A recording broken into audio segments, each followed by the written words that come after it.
কর্ণাটকে তথ্য পাওয়ার পরও এই রাজ্যে স্যালাইন চালু থাকবে। গরিত অপরাধ, হত্যার মামলা হওয়া উচিত স্বাস্থ্যমন্ত্রী এবং স্বাস্থ্য সচিবের বিরুদ্ধে।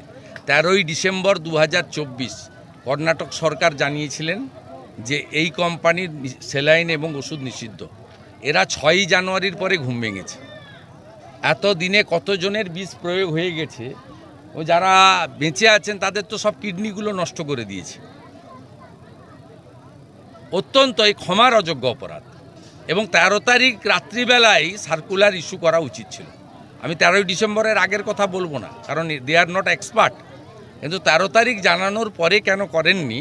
13 তারিখ আর আজকের 14 তারিখ, এটা অনেক দিন। এটা টলারেবল নয়, এবং এটাকে ক্ষমা করাও যায় না, এটা ক্ষমার বাইরে। কারণ যারা অর্থ আছে, আমরাই তো প্রাইভেট জায়গায় দেখাই। মুখ্যমন্ত্রীর, স্বাস্থ্যমন্ত্রীর পুরো পরিবার বিদেশে চিকিৎসা করায়। কারা যায় হসপিটালে? কাদের স্যালাইন নিতে হয়? কাদেরকে মারছেন? এরা সবাই আমাদের ভোটার নয়, আপনাকেও অনেকে ভোট দিয়েছে। এটা ক্ষমার অযোগ্য অপরাধ। নিষিদ্ধ হওয়ার পর এই রাজ্যে চলেছে।